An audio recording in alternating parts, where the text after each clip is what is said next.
Que bom. Que bom poder compartilhar com vocês, viu, gente? Muito bacana. Eu vou compartilhar uma reflexão que veio ao meu coração por conta do que nós estamos vivendo, né? E o Salmo 23, ele traz alguns pensamentos fundamentais para a gente.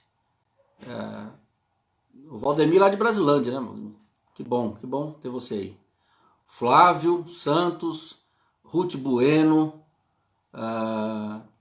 que legal. Aí o Paulo respondendo aí que foi aniversário de casamento. Parabéns, então, parabéns. Eu vi a foto de vocês no Face. Legal, legal. Deus abençoe vocês, viu? Muitos anos de vida conjugal. Que Deus derrame graça sobre você. Você é um cara especial, sabe? Na nossa dinâmica de trabalho lá na Leme Lubrificantes. Mário Patrocínio. Ei, meu amigo. E aí, Marião, tudo bem? Que bom, cara, te ver aqui. Que bom, eu acompanho vocês no Face, sempre a gente se vê, né? E trabalhando também. Elisete, ô minha querida Elisete, tudo bem? Ovelha nova, né? Tá chegando, se aproximando da igreja ali com a gente, nos abençoando. Que bom, Deus abençoe, viu, Elisete? Ao seu esposo Marcos também. Deve ser o esposo, né? Que eu vi o nome aqui, eu ainda não conheço, mas quem sabe, uma hora a gente conhece.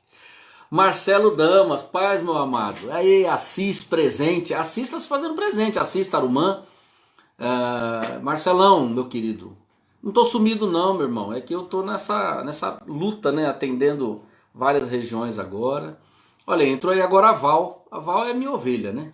Ovelha querida ali da igreja. Igreja Bíblica Evangélica de Bauru. Ô Val, que bom que você tá aí, viu? Avisa pros irmãos que eu tô no Face. Depois a gente tenta encaminhar pro YouTube. Mas eu tô fazendo uma experiência no Face porque eu nunca fiz live assim direto. Eu sou das antigas, então a gente tá se acostumando aqui. Mas obrigado, Valdemir, obrigado mesmo. Deus abençoe, obrigado. Obrigado, eu quero fazer essa experiência de compartilhar um texto da palavra, fazendo um link com aquilo que a gente está vivendo na realidade, né?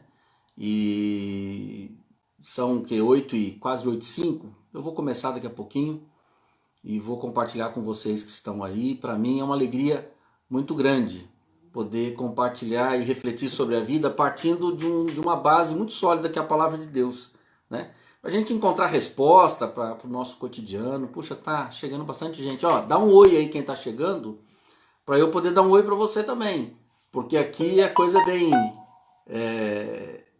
a gente fica distante, né? Então, quando você põe um oi aí, fala alguma coisa, eu posso te identificar, porque às vezes na foto eu não identifico.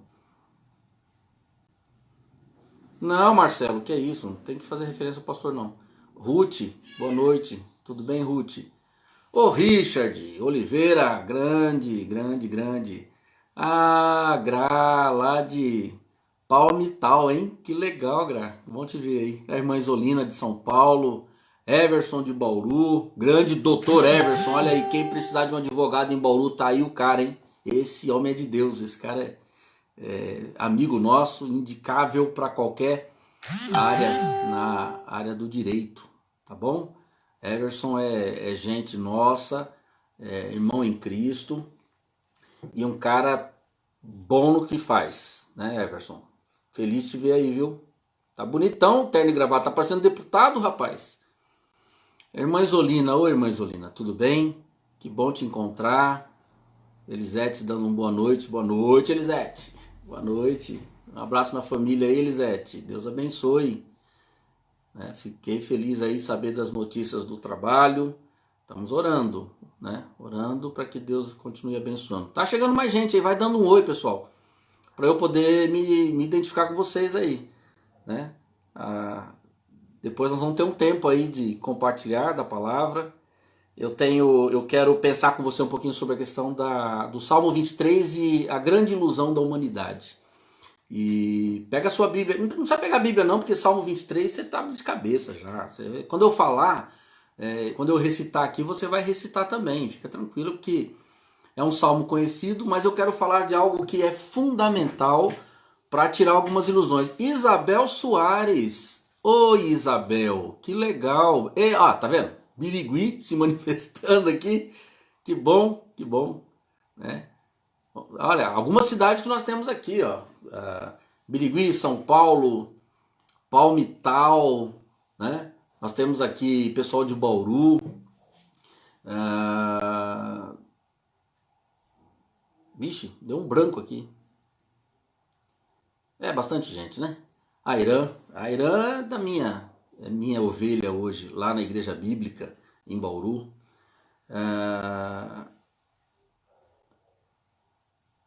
É alguém do coração, né? Deus abençoe, viu, Irã? Deus abençoe. Eu estava olhando uma outra frase aqui embaixo. Marcelo. Marcelão, ouve aí a palavra. Deus vai trazer luz a muita coisa, viu? Tenho certeza que a Bíblia ela tem esse lado, né? A palavra de Deus diz que a Bíblia ela é viva, né? André, ô meu querido, André, tudo bem? Que bom te encontrar aqui. Eliana Araújo, pastora, olha eu aí, ó, com a responsabilidade de pregar para a pastora Eliana, hein? Um abraço para você, Eliana e Geraldo, viu? Graça e paz, boa noite. Um abraço para o Geraldo aí, para o pastorzão. E para a sua igreja também, os irmãos da sua igreja lá são muito amados. Mas, gente, eu vou compartilhar com vocês o que Deus colocou no meu coração, assim, pensamento que vem comigo, partindo do Salmo 23. Depois eu dou os cumprimentos aí ao pessoal. Então, boa noite para todo mundo. É bom estar com vocês aqui, encontrar com vocês nessa quinta-feira à noite.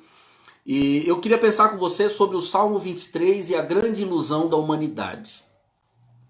Eu sou um camarada que eu olho para a Bíblia e procuro encontrar nela algumas respostas práticas para a existência. Eu não vejo a Bíblia como um livro de culto, eu vejo a Bíblia como um manual de vida. A Bíblia não é para você estruturar um culto, a Bíblia é para você estruturar a vida.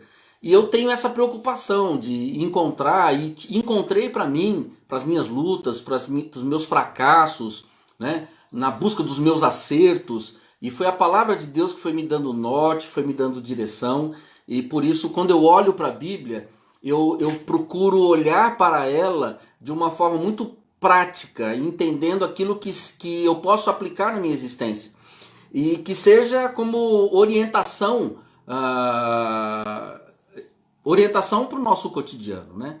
Então eu quero ler com você o Salmo 23. Na verdade eu não vou ler, eu vou tentar recitar o Salmo 23 e depois eu vou conversar com você sobre esse salmo e a grande ilusão da humanidade. O Salmo 23 diz assim, tenta aí, vê se eu não erro, tá?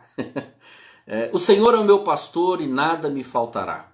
Deitar-me faz em verdes pastos, guia-me mansamente às águas tranquilas, refrigera a minha alma, guia-me pelas veredas da justiça por amor do seu nome.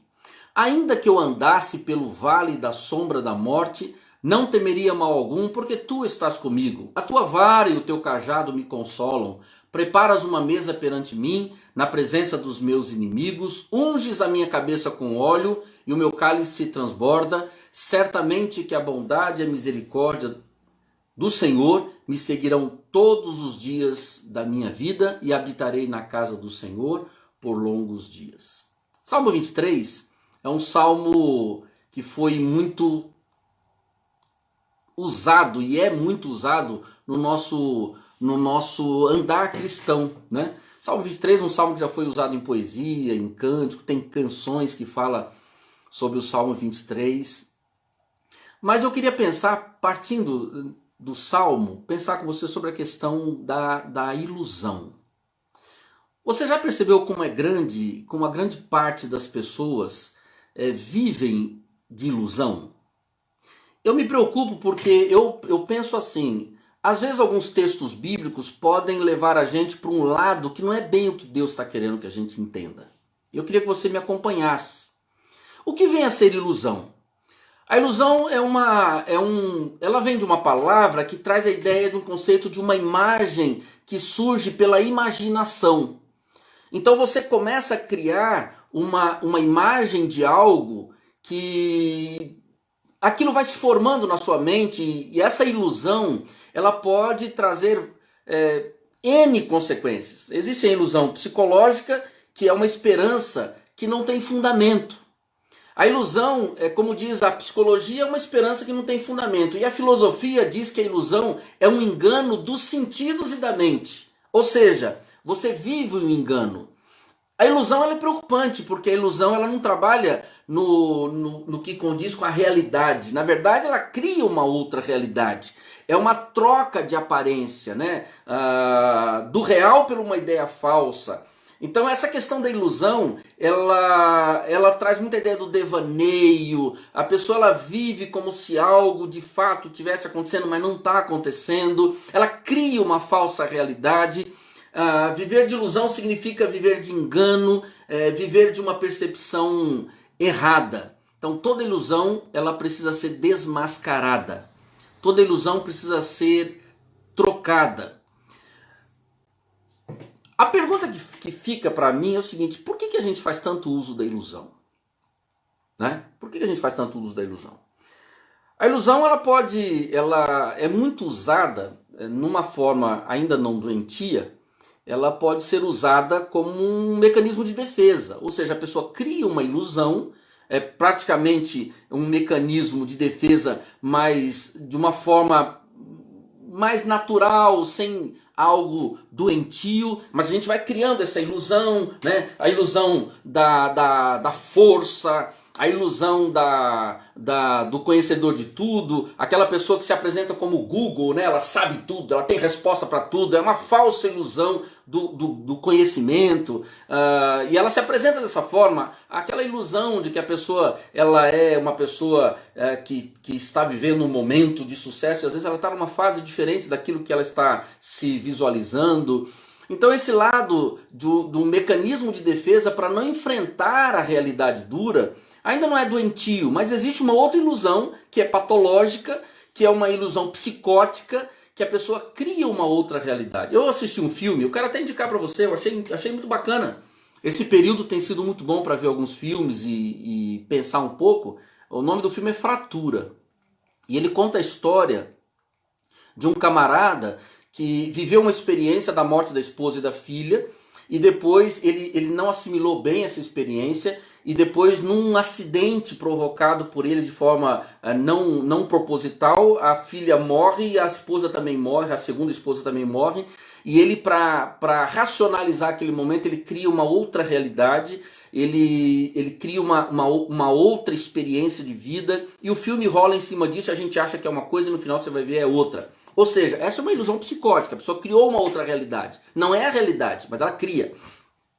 Então essa questão da ilusão, ela pode ser uma coisa natural, uma coisa meio que normal, a gente tem que aprender a lidar e não viver em cima da ilusão. Tem uma coisa psicótica, tem a ilusão que é a ilusão da arte, que é o ilusionismo. O camarada ele vai no palco e você vê lá o mágico, né, cortando, serrando uma pessoa ao meio, depois aquela pessoa aparece inteira e todo mundo acha, cortou a mulher no meio e ela apareceu inteira. Aquilo é pura ilusão, é ilusionismo. E o ilusionismo ele é para trazer aquele entretenimento e tal. Pensando em entretenimento, quando eu era pequeno, eu ficava deitado no quintal da minha casa, eu devia ter lá meus 6, 5 anos, não lembro, e eu ficava olhando para as nuvens e construindo animais nas nuvens, e aquilo ali era uma forma de ilusão. Né? Então a ilusão tem esse lado natural, doentio, infantil. A ilusão ela foge totalmente da realidade. O problema é quando você pega a ilusão e quer viver como realidade. Né? Tem a ilusão que ela é aquela fantasia, aquela coisa normal. Mas por que eu trago essa questão da ilusão? Qual é a grande ilusão da humanidade? Porque a gente carrega muitas ilusões. Mas a grande ilusão da humanidade é a gente achar, presta atenção, a gente achar que é possível viver sem faltar nada. E eu acho que esse é um dos grandes problemas, porque as faltas elas sempre vão existir para nós. Não tem como.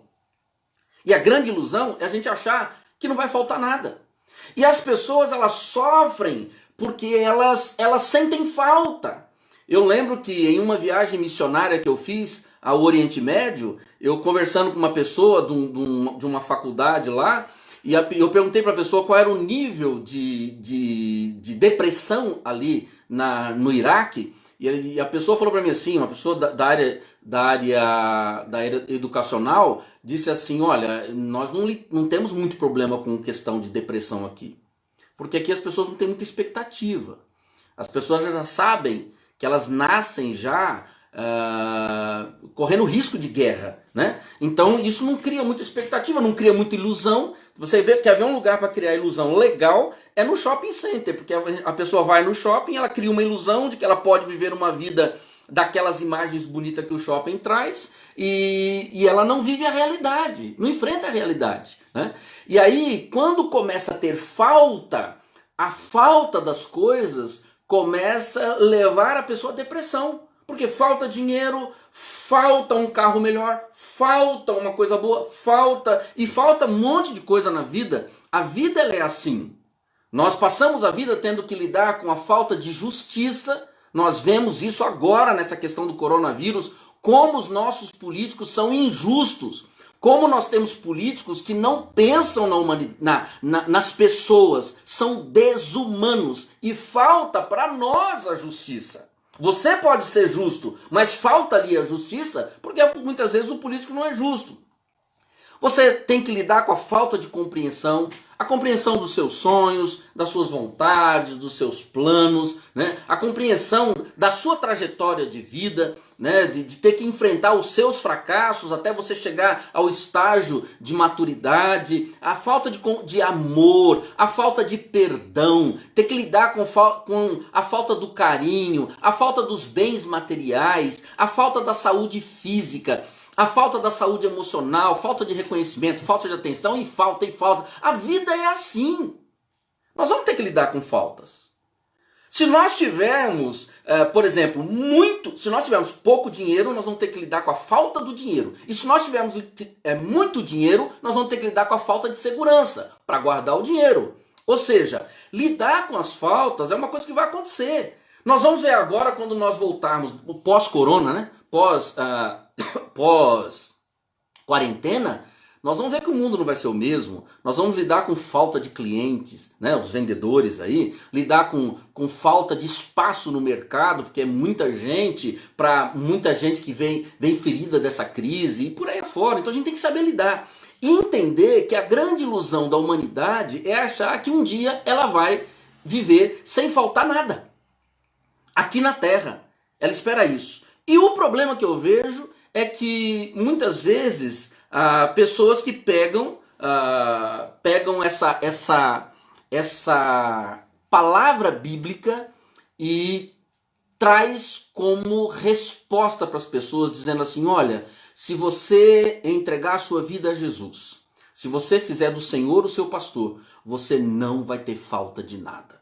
Irmãos e amigos queridos, eu sou pastor há 25 anos, sou estudioso da Bíblia, e eu não encontro isso. Eu não encontro.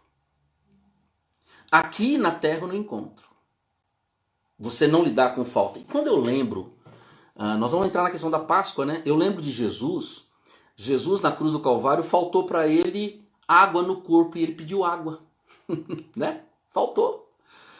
Faltou para ele uma certa coragem no Getsemane, e ele diz ali: Pai, se for possível, passa de mim esse cálice, mas se não fosse, seja feita tua vontade, mas eu estou numa angústia terrível. Faltou para ele naquele momento.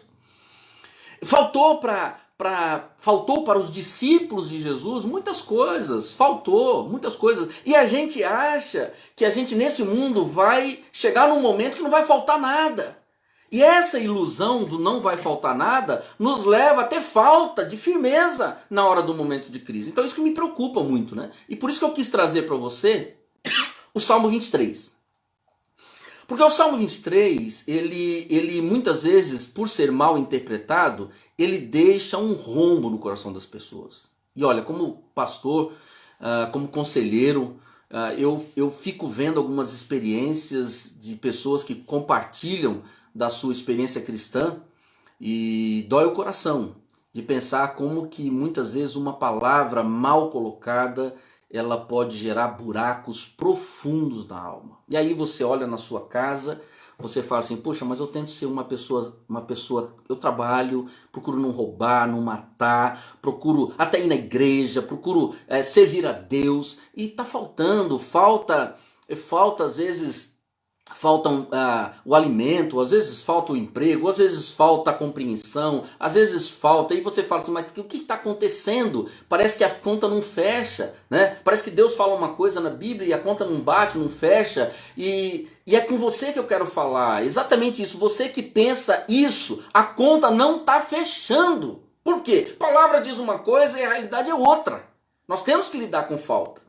A questão, queridos, a questão é o seguinte, o Salmo 23 não fala isso. Aí que é o problema, o Salmo não fala isso.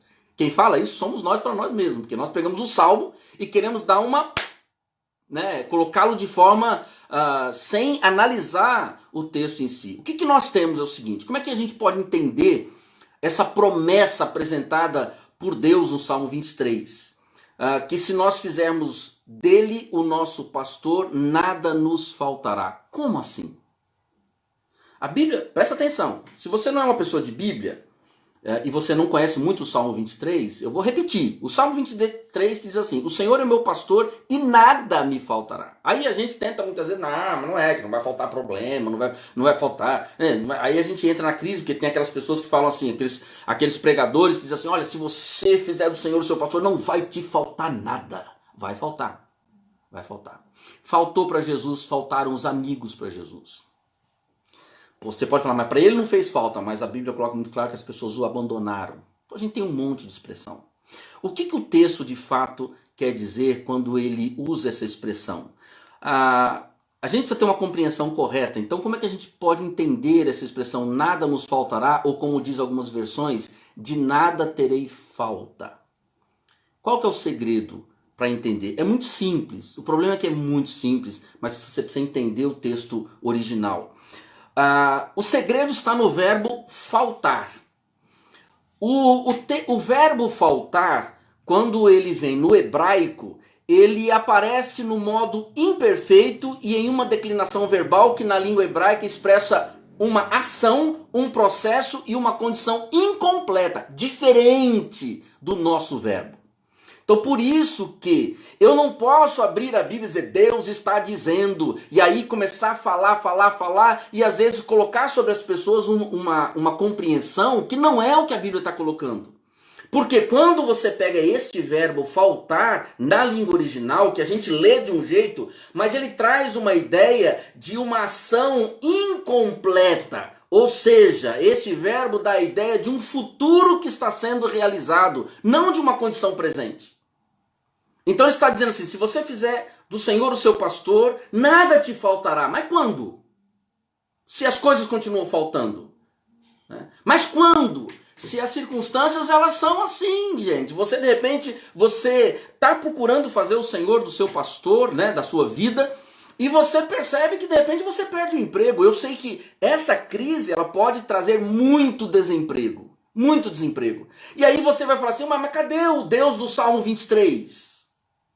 Isso te gerar uma crise complicada, uma crise espiritual. A crise psíquica ela vai acontecer porque a gente muitas vezes não consegue definir as coisas, né? Então, para que você não tenha esta crise, isso ficou muito claro no meu coração, compartilhe essa palavra aberto, para que várias pessoas possam recebê-la. Ou seja, se você passar por um momento de falta de coisas que você vai ter que enfrentar, lembra sempre desse texto. Não entre em crise com Deus. Por que é bom a gente pensar dessa forma, né? Pensar de que o texto está dizendo é exatamente isso. Está falando de uma realidade futura. Se a gente pensar assim, acompanhe meu raciocínio. Se a gente pensar assim, enquanto esse tempo não chegar, nós vamos ter que lidar com as faltas em nossa vida. Então, se nós entendermos assim, nós vamos evitar 4 coisas. Primeiro, nós vamos evitar esperar uma situação nesta vida que nunca acontecerá. Eu não espero que vai chegar um momento nessa vida que não vai faltar nada. Sempre vai faltar alguma coisa. Vai, com certeza. Por quê? A Bíblia não está dizendo aquilo lá, está dizendo isso aqui. Então, eu entendo assim. Isso para mim me basta. Porque eu entendo que vai chegar um tempo em que nada nos faltará. Então, se eu penso assim, e se eu interpreto o texto bíblico assim, eu vou parar de cobrar a Deus em minhas orações. E falar assim, ô Deus, pô, o que está acontecendo? O senhor parece que dormiu, o senhor parece que esqueceu de mim. Está faltando emprego, está faltando trabalho, está faltando dinheiro, está faltando isso, está faltando aquilo, está faltando gente para me ajudar no ministério, está faltando gente do meu lado, está faltando gente para compreender a minha dor. E aí, Deus, como é que fica o negócio? Aí Deus vai falar na minha mente, Samuel, mas não foi isso que eu falei naquele texto lá. Então eu vou parar de cobrar Deus nas minhas orações. E nós, muitas vezes, fazemos das nossas orações um mantra de cobrança a Deus de coisas que ele falou, mas eu não falei bem, não foi bem isso que eu falei para vocês. Né? Então, se nós pensarmos assim, nós vamos deixar de nos decepcionar com Deus, que é pior. Você tem gente que cobra, mas não se decepciona. Mas tudo bem, vai lá, vai levando, vai mantendo a fé firme, mas só tem muita gente fora de igreja decepcionado com Deus. Não está decepcionado com o pastor, não está decepcionado com a igreja, com a denominação, com a religião, com qualquer coisa. Está decepcionado com Deus. E é pior. Né? Esse é um momento complicado. E aí a pessoa desanima na fé. Mas por quê? Porque não está tendo uma compreensão correta. Criou uma ilusão de que aqui nessa vida nada vai faltar se eu entrar para a igreja, se eu der meu dízimo, se eu der minha oferta, Deus não vai deixar faltar nada para mim. Mentira, isso não é verdade. Primeiro porque Deus não se deixa vender, Deus não vai precisar do seu dinheiro para te abençoar, não é assim que funcionam as coisas. Então não se decepcione com Deus, não se decepcione com Deus, não se decepcione porque Ele não prometeu isso. Mas Ele está dizendo no texto, Ele quer dizer que enquanto não chegarmos ao dia que nada nos faltará, nós podemos recorrer às provisões dele. Então entenda comigo. O que ele está querendo dizer é o seguinte, fala assim, olha, o Senhor é meu pastor e nada me faltará. Ou seja, o Senhor é meu pastor e chegará um tempo em que nada me faltará. Agora, enquanto eu não chego nesse tempo que nada me faltará, eu preciso sobreviver. Como é que a gente sobrevive com as faltas? Né? Como é que você sobrevive com a falta de dinheiro? Como é que você sobrevive com a falta de atenção? Com a falta de reconhecimento? E por aí afora. Aí você tem que encontrar uma resposta para tudo isso. Então o que o salmista... Deus é tremendo, irmãos e amigos. Ó, o que o salmista faz? Ele apresenta 5 provisões divinas no Salmo. 5 provisões. Primeira provisão divina é a provisão do descanso. Então, ou seja, enquanto não chega esse tempo, eu te dou descanso. Né? Então, o descanso que vem de Deus não depende das condições exteriores. Veja só, nós estamos vivendo um momento muito complicado. Essa questão da quarentena, do isolamento social, nossa, isso pensa num negócio que estressa a mente. Você fica pensando como é que vai ser amanhã, depois de amanhã, né? Como é que vão ser as coisas. Isso pode gerar um cansaço na sua mente. Mas o que o salmista está dizendo? Se você me fizer de seu pastor, enquanto não chega esse tempo onde não faltará nada, eu vou dar a você descanso. Porque ele fala lá no versículo 2, deitar-me faz em verdes pastos, guia-me mansamente às águas tranquilas. Quem é que faz isso? É Deus. Porque se nós formos depender da nossa condição humana, sinceramente, eu tenho a minha inclinação para a área da psicologia, né? Sou formado em coaching, gosto dessa área do desenvolvimento humano. O coaching ele é muito fundamentado na psicologia positiva, mas a gente tem que entender que quando a gente levanta a palavra de Deus, não tem psicologia positiva, não tem behaviorismo, não tem Freud. Você tem uma expressão de Deus aqui explicando tudo isso que a ciência está tentando encontrar e juntar as teias. Como é que você vai encontrar descanso no meio de um monte de falta? Como é que você vai encontrar descanso no deserto? Diz para mim. Como é que você vai encontrar descanso num tempo difícil? Só se Deus fizer isso. se você tiver a capacidade de enfrentar momentos que te falta coragem, te falta força, te falta estrutura emocional, você vai dizer assim, meu Deus, eu vou afundar. E você pede a Deus que te segure, te sustente, te faça deitar em pastos verdejantes, te guiar mansamente. Quando parece que o mundo está te empurrando, Deus diz assim, eu quero te guiar mansamente. Há uma diferença de te empurrar como o mundo quer e te guiar mansamente. Então a primeira provisão, até esse tempo chegar, é a provisão do descanso. A segunda provisão que eu vejo é a condução aos suprimentos necessários. Quando ele diz lá, deitar-me faz em pastos verdes. O testemunho do salmista é muito forte. Tem uma palavra do salmista no Salmo 37, que ele diz assim, fui moço, agora sou velho, mas nunca vi desamparado o justo, nem a sua descendência a mendigar o pão. Então assim, Deus providencia para nós o que nós necessitamos. Ou nós cremos nisto, ou nós não cremos.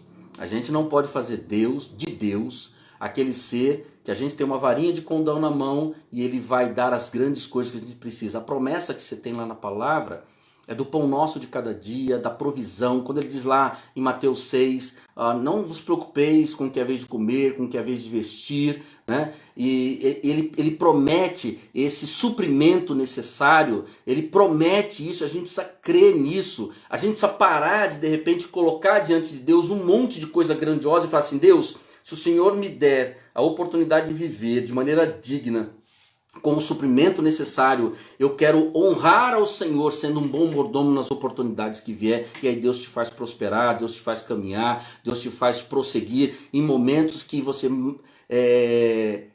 menos espera que possam aparecer, você vai permanecer. Quem diria que nós em 2020 estaríamos vivendo o que nós estamos vivendo? Quem diria?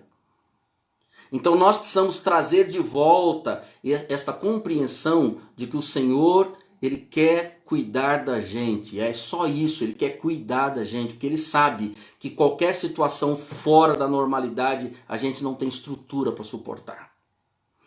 A terceira provisão que eu vejo é a restauração do mundo interior.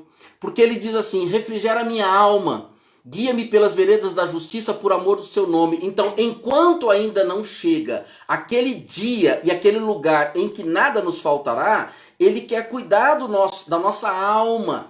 A alma aqui traz essa ideia do nosso mundo interior. Ele quer refrigerar a nossa alma. Gente, pensa num negócio complicado quando o nosso mundo interior está em um turbilhão de pensamentos, sentimentos, pensamentos de morte, pensamentos de destruição. O mundo interior está um caos porque a vida não está faltando um monte de coisa, e de repente Deus fala assim, eu quero refrigerar a sua alma.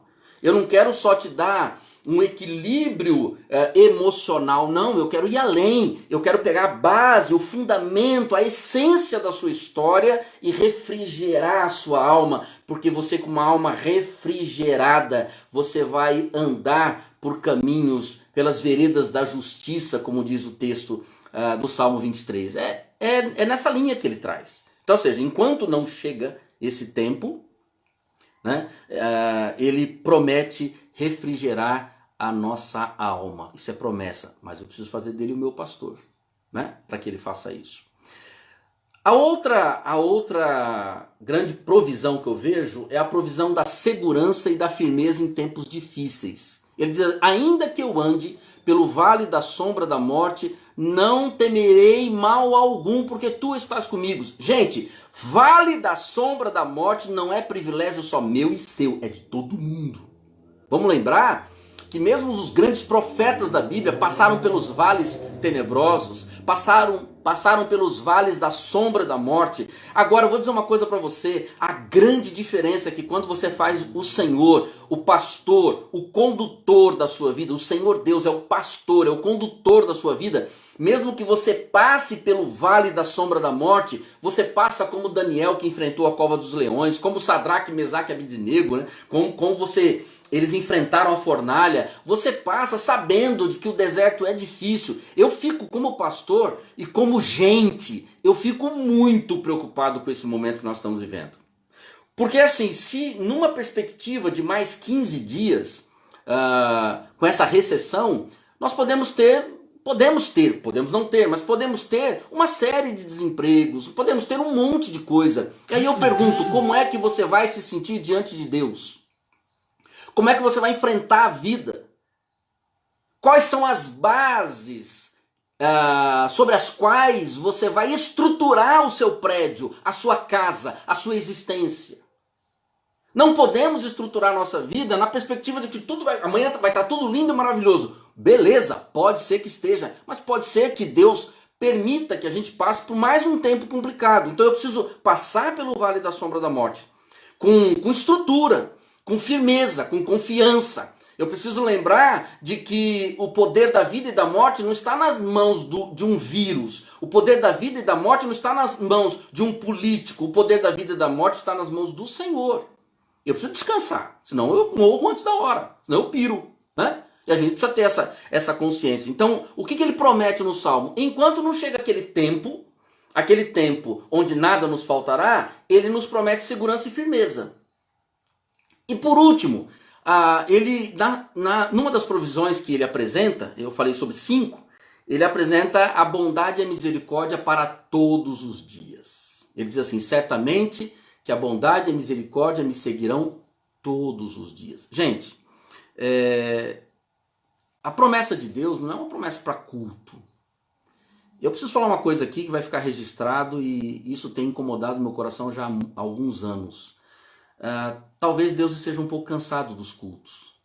Talvez Deus tenha permitido que parassem as missas, os cultos, porque ele falou assim, gente, é tanta adoração. É tanta coisa, é tanta gente ganhando dinheiro em cima de adoração, é tanta gente fazendo show, é tanta gente fazendo escândalo, é tanta gente fazendo um monte de coisa. E ele diz assim, eu estou cansado, eu estou cansado do culto de vocês, eu vou fazer parar um pouquinho, vai todo mundo para sua casinha, ficar quietinho, porque eu, papai do céu, estou cansado dos cultos. E eu falo isso com o coração cheio de temor e tremor. Porque essa sensação, Deus parou a igreja, Deus parou o cristianismo por um tempo e disse assim, vocês precisam parar e pensar, parar e pensar que não é só sair prometendo as coisas para as pessoas, colocando um jugo sobre a cabeça das pessoas, que se elas não derem dízimo, se elas não derem oferta, se elas não derem dinheiro, Deus não vai abençoar, Deus não vai fazer, e Deus entra naquele jogo parece o Dória e o Bolsonaro, um falando uma coisa, outro falando outra, e as pessoas ficam perdidas. Eu nunca vi tanta gente perdida no meio da religião como nós estamos nesses dias. Então, quando eu leio o Salmo do Bom Pastor, eu vejo isso. Alguém que diz assim para mim, olha, a minha bondade, diz Deus, a minha bondade, a minha misericórdia, Samuel, vão te seguir todos os dias da sua vida. E eu preciso confiar nisso.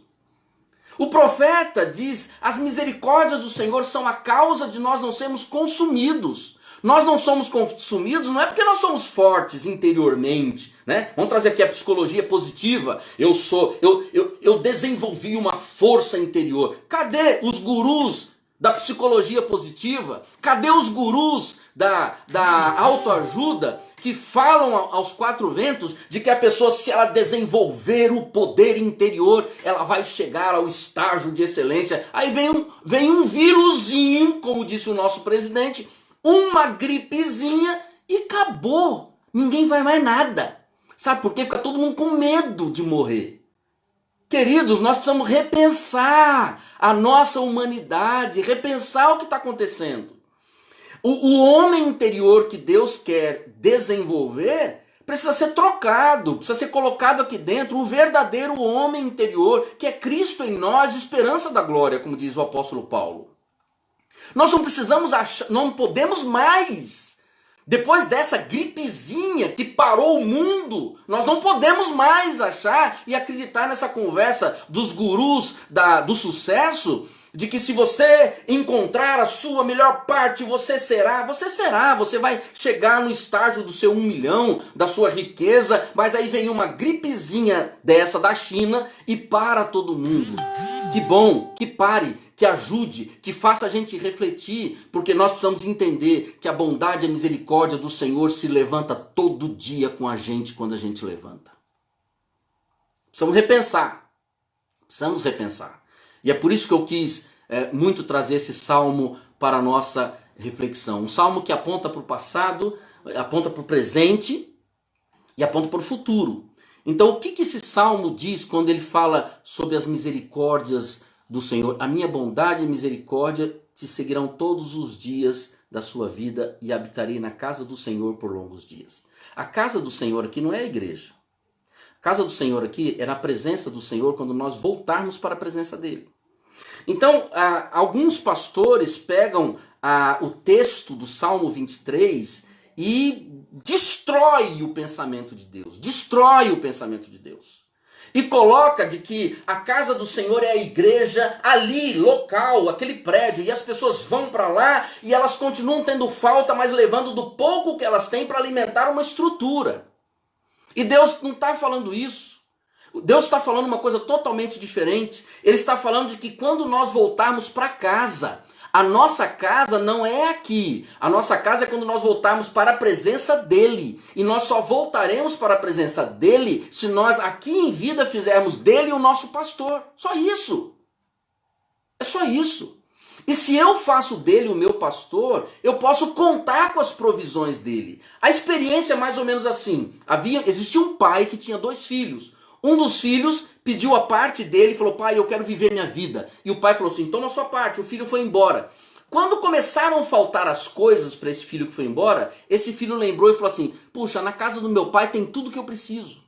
Não falta nada. Eu vou voltar para a casa do meu pai. Aí ele se arrependeu e voltou para a casa do pai dele. Assim é a nossa história com Deus. Quando a gente se arrepende de ter tentado viver sem Deus, e a gente volta para ele arrependido e diz: pai, me perdoa, porque eu achei que eu era alguém, eu achei que eu conseguia viver sozinho, viver bem, eu achei que nunca ia faltar nada na minha vida, porque eu trabalho, eu me esforço, eu luto, mas eu percebi que pode vir uma gripezinha, um vírusinho de qualquer lugar, que tudo sai do meu chão, eu me perco, eu fico sem nada, eu fico apavorado com a possibilidade de uma morte iminente. Eu peço que o Senhor me perdoe, eu quero voltar para perto do Senhor. Olha, que Deus ilumine o seu coração com esse pensamento. Que Deus ilumine seu coração com essa reflexão. Termine com a ilusão, com essa grande ilusão de que aqui nessa vida vai chegar um momento que não vai faltar mais nada. Termine com essa ilusão. E coloque no seu coração. Chegará um tempo, existirá um tempo em que nada nos faltará. A palavra é muito clara em falar sobre a eternidade, sobre céu.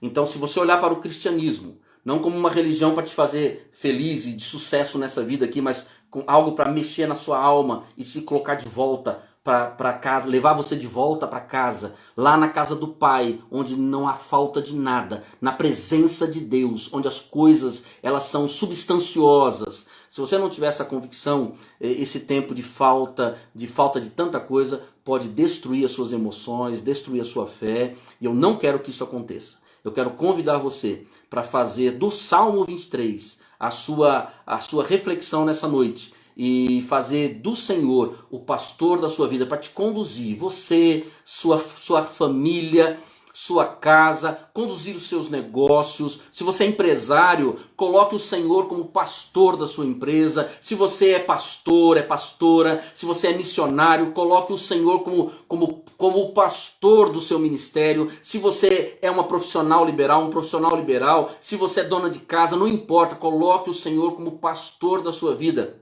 Porque quando vierem as faltas, Ele estará suprindo essas faltas, dando a você estrutura para até você chegar o dia em que nada nos faltará. Tá bom? Quando você lê o Salmo 23, não pense assim: aqui nada vai me faltar, porque Deus está dizendo: o Senhor é meu pastor e nada me faltará. O Senhor é meu pastor e eu chegarei no dia em que nada me faltará. Enquanto eu estou nessa vida, eu posso contar com a provisão dele. Posso contar com o cuidado dele, posso contar com o suprimento na minha alma, posso contar com a bondade e a misericórdia, posso contar com ele no vale. Eu já passei vales terríveis. Muitos desses vales por culpa minha. Passei, enfrentei, porque eu só consegui sobreviver porque o Senhor foi o meu pastor no vale e é o meu pastor no tempo depois do vale.